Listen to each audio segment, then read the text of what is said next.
عزیر ایک 10 سالہ بچہ تھا۔ وہ اپنے والدین کے ساتھ ایک چھوٹے سے گھر میں رہتا تھا۔ عزیر کا ایک وفادار کتا تھا جس کا نام الشو تھا۔ الشو نہ صرف عزیر کا بہترین دوست تھا بلکہ اس کے خاندان کا محافظ بھی تھا۔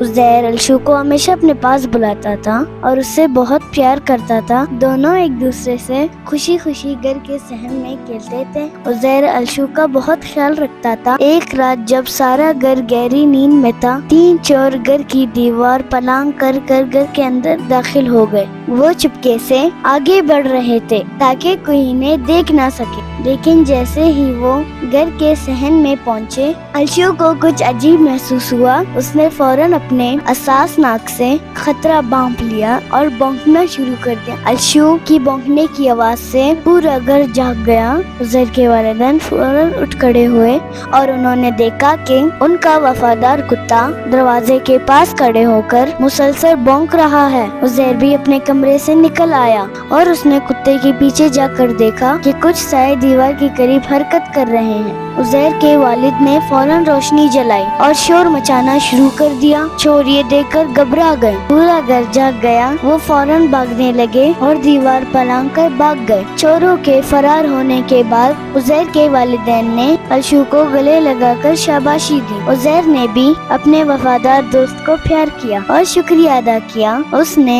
سب کو چوروں سے بچا لیا۔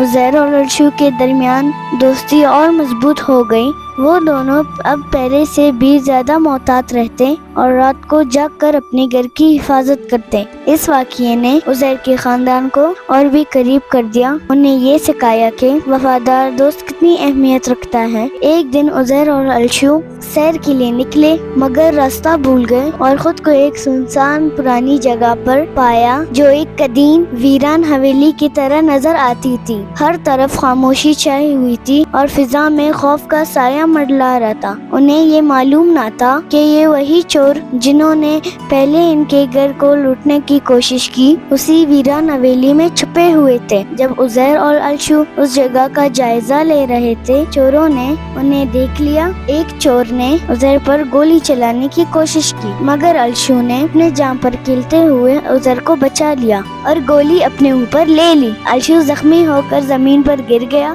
اور چور خوفزدہ ہو کر باہر نکلے۔ عزیر خوف زدہ اور آنسو بھرے چہرے کے ساتھ مدد کے لیے پکارنے لگا۔ اس کا وفادار دوست خون میں لت پت زمین پر پڑا تھا۔ اسی لمحے ایک مہربان شخص وہاں آیا اور بغیر کسی تاخیر کے عزیر اور الشو کو ایمبولینس بٹھا کر قریب ترین اسپتال لے گیا۔ اسپتال پہنچتے ہی ڈاکٹرز نے الشو کو فوری طور پر آپریشن تھیٹر لے گئے۔ عزیر بے چینی سے باہر انتظار کر رہا تھا، دل دھڑک رہا تھا اور آنکھوں میں آنسو تھے۔ کچھ دیر بعد ڈاکٹر باہر آیا۔ عزیر تیزی سے اس کی طرف بڑھا اور پوچھا، میرا الشو کیسا ہے؟